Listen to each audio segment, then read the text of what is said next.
Vienen desde la distancia a dejar sus oraciones, rezos, bailes y canciones con guitarras y acordeones.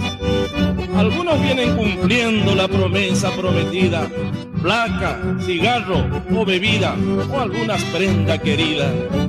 Si no tienen para dar, hay fe y tocan la cruz. Comienza un rezo bendito con la señal de la cruz.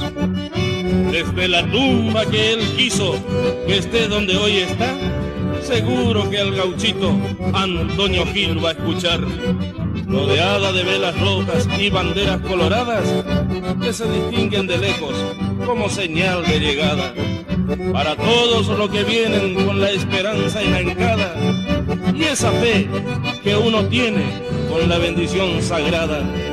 Como yo, que siempre voy con mi humilde serenata, porque él está contento cuando el pueblo baila y canta.